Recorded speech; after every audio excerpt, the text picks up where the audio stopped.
Hey, muy buenas chicos, ¿qué tal? ¿Cómo estáis? Bienvenidos a otro vídeo más. Bueno, hoy os traigo un vídeo que en mi opinión es bastante interesante, donde descubriremos las razones por las cuales México no tiene unas fuerzas armadas muy comunes que digamos. Como sabréis, especialmente los que seáis mexicanos, las fuerzas armadas de este país nunca se han caracterizado por poseer unas capacidades combativas convencionales. Aquí es siempre donde encontramos gente explicando vagamente los motivos. Algo que se escucha mucho es que simplemente México no necesita estos equipos, por un lado porque el país tendría una constitución neutral y no intervendría en ningún conflicto, y bueno, este es un razonamiento muy fácil de refutar, ya que cambiar o enmendar la constitución es un proceso legislativo relativamente sencillo, con lo cual el hecho de que hoy México sea un país neutral no garantiza que mañana lo siga siendo.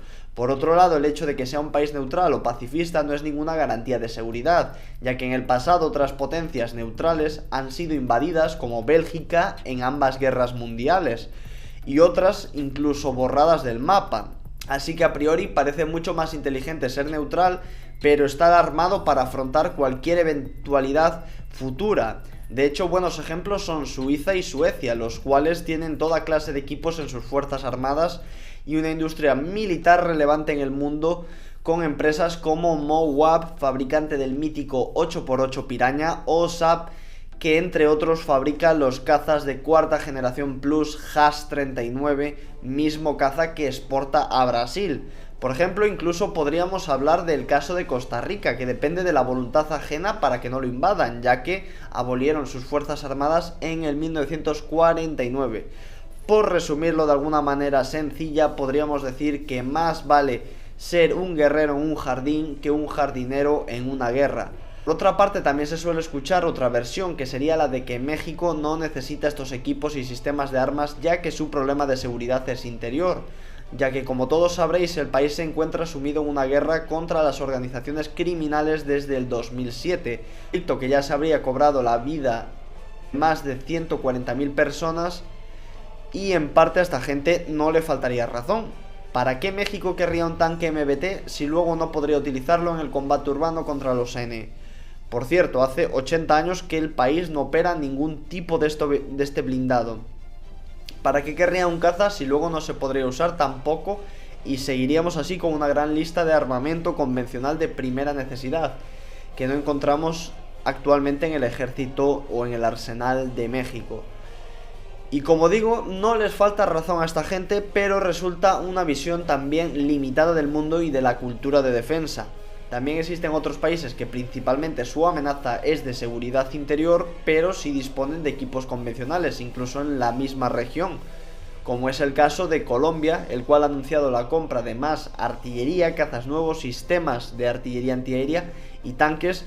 Y por otro lado, otro ejemplo sería Brasil. De hecho, en mi opinión, a lo que México debería aspirar sería tener algo similar a las fuerzas armadas brasileñas. Pero entonces, ¿por qué México no tiene unas fuerzas armadas igual de desarrolladas en materia táctica, operacional y estratégica, tanto como lo están sus propios militares? Al fin y al cabo estamos hablando de la 15ª potencia económica, un país con más de 130 millones de habitantes, casi 2 millones de kilómetros cuadrados de extensión, unas grandes reservas de recursos minerales y un cierto desarrollo industrial y tecnológico, especialmente en los últimos años.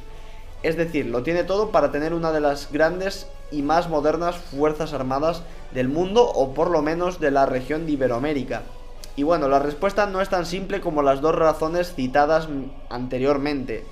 En primer lugar, deberíamos hablar de la inestabilidad. La inestabilidad política caracteriza a México desde su independencia. Lograda en el año 1821, todavía se tuvo que sufrir varios intentos de reconquista por parte de España hasta que ambos países entablaron amistad. Pocos años después de normalizar las relaciones con el país europeo, tiene lugar el evento clave, el evento que marcaría el destino de la nación mexicana probablemente para toda su historia: la guerra con Estados Unidos, donde pierde de manera contundente ante un estado que ya estaba obviamente mucho más desarrollado y preparado para combatir. Y la derrota desangra a México, especialmente por el territorio perdido el cual era sumamente rico en recursos y posibilidades económicas. Pero sobre todo encumbra esta derrota de México, encumbra a los Estados Unidos como potencia dominante y hegemónica en América, rol que ejerce con suma tiranía sobre el país hispano en los años venideros, fomentando la inestabilidad durante dichos años, durante dicho siglo. Y bueno, podemos encontrar de todo durante este siglo XIX en México: cambios de regímenes políticos, repúblicas, monarquías, dictaduras. Es decir, se cambia constantemente de régimen político. Se entrega más territorio todavía a los Estados Unidos, sobre todo para reconocer algunos de esos gobiernos. Y bueno, pues sobre todo con estos factores de inestabilidad política y tensiones internas, es imposible que México alcanzara su desarrollo industrial, algo que es clave para tener o contar con unos ejércitos modernos y eficaces. Pues bueno, tener una industria acorde, ¿no?, también al potencial militar. No es incluso hasta finales del siglo XIX cuando empiezan a aparecer los primeros tramos de vía férrea realmente que conectan ciudades bastante potentes. Por tanto, México, incapaz de producir productos manufacturados, se va convirtiendo cada vez más dependiente del país vecino, iniciándose una espiral de dependencia donde Estados Unidos fomenta la inestabilidad. Existe inestabilidad en México, por tanto México no puede industrializarse, por tanto México depende más de Estados Unidos, y así constantemente, ¿no?, iniciándose esta espiral. El siglo XX comienza y con ello existe o se lleva a cabo otra revolución, la Revolución Mexicana, una revolución bastante sangrienta que se cobró la vida de varios millones de personas y otra vez deja al país en una situación económicamente delicada. Para reconocer el gobierno de Obregón se pactan en 1923 los acuerdos de Bucareli, unos de los más injustos, en mi opinión, de todos los que tengo conocimiento. En principio, los acuerdos tendrían que ver con los arriendos de las tierras, las expropiaciones y la explotación de recursos por parte de ciudadanos estadounidenses en suelo mexicano, pero se incluyeron cláusulas ocultas que terminaron por poner la puntilla a la industria pesada y de alta tecnología mexicana, ya que, como varios presidentes del país yanqui reconocieron, no querían a un Japón en su frontera sur. Después de eso, el país gozó, eso sí, de cierta estabilidad, hasta que a finales de los 90 los grupos armados que trafican con sustancias ilegales se hicieron fuertes, tan fuertes que llegaron a poner en jaque al Estado mexicano en varias ocasiones. Por tanto, como hemos visto, México ha tenido un periodo de inestabilidad que se ha mantenido de forma constante durante casi toda su historia, desde que es un Estado soberano. Otro de los motivos, como ya hemos explicado brevemente, es su situación geoestratégica. Por un lado, existe debajo de un país, debajo de una nación, con un fuerte anhelo imperialista y expansionista, lo cual es curioso tratándose de un país que fue una colonia. Pero Estados Unidos, desde su independencia, pues existió el anhelo de expandirse al oeste por aquel entonces territorio español. A esto se le conoció como la teoría del destino manifiesto, la nación elegida por Dios para expandirse al oeste y alcanzar el Pacífico. Como dijo Porfirio Díaz, y lo resumió muy bien: ¡ay, pobre México, tan lejos de Dios y tan cerca de Estados Unidos! El tema está en que a día de hoy México se ha convertido en muy dependiente de este país, ya que gran parte de sus exportaciones, de hecho, para ser exactos, el 80,2% van al país vecino, así como muchas fábricas estadounidenses están radicadas en suelo mexicano por su legislación laboral obviamente más laxa, así como que también hay mucho capital estadounidense en empresas mexicanas. Por tanto, cualquier cambio en la política de defensa para aumentar la soberanía e integridad territorial de México podría ser visto rápidamente como una provocación hacia los Estados Unidos, retirando, sancionando o presionando al país hispano para conservar el status quo. Por tanto, aquí el gobierno mexicano tendría que andar con pies de plomo y, sobre todo, ir despacio si la intención fuese dar un vuelco a la política de defensa. Por otro lado, los vecinos del sur son países centroamericanos con poco o nula rivalidad y que no suponen ningún tipo de amenaza para la integridad territorial de México, mismo caso que por parte de los vecinos caribeños. Muchos seguramente me podríais poner el ejemplo de Canadá. Como ellos, pese a estar en una situación tranquila geoestratégicamente hablando, sí tienen unas fuerzas armadas sumamente equipadas, pero hay que mencionar un punto clave, y es que Canadá es un país OTAN que durante décadas estuvo sujeto a una posible guerra con la URSS y de hecho participó en las dos guerras mundiales y bueno, sigue sujeta a cualquier intervención por parte de la organización.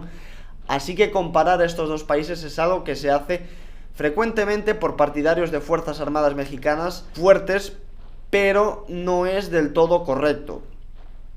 Pero realmente, ¿qué armas y sistemas necesitaría México para tener unas fuerzas acordes a su potencial? Pues bueno, en el ejército solo necesitaríamos MBTs, es decir, tanques de batalla. Ya vimos en otro vídeo las facilidades del terreno mexicano para este vehículo, BCIs a cadenas para apoyar a la infantería, así como otro tipo de vehículos a cadenas, misiles antitanque, y hablo de misiles, no de cohetes, MLRS, artillería de 155 milímetros y sistemas de artillería antiaérea de medio o largo alcance. Incluso estos sistemas podrían ser usados para derribar amenazas que procedan de los grupos criminales. En las fuerzas aéreas, aquí sí que ya hubo un pequeño amago por parte del presidente de retomar los programas de defensa con la compra de más Black Hawk y los Airbus A400M, pero de todos modos los F-5 necesitan un reemplazo urgente, es decir, urge renovar la capacidad de policía aérea e interceptación con un caza supersónico. Por otro lado, hacen falta más helicópteros de ataque, bueno, helicópteros de ataque propiamente dichos, útiles también para la guerra interna, y transporte medio y pesado, así como capacidades de entrenamiento en aviones a reacción.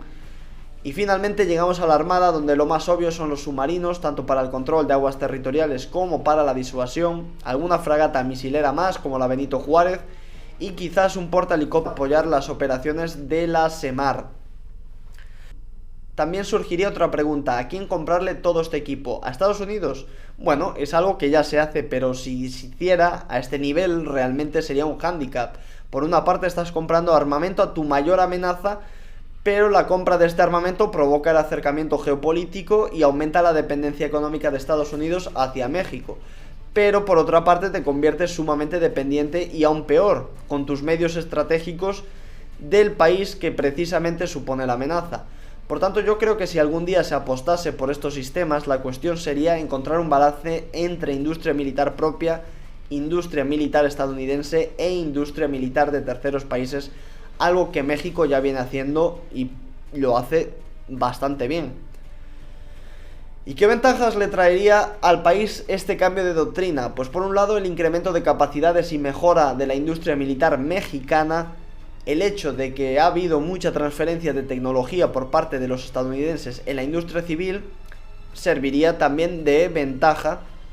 También con las mejoras de la industria militar vendría en general una mejora de la industria civil, tecnologías offset y tecnologías de uso dual, incremento de puestos de trabajo, mejora de la economía y recuperación de parte de la inversión vía impuestos.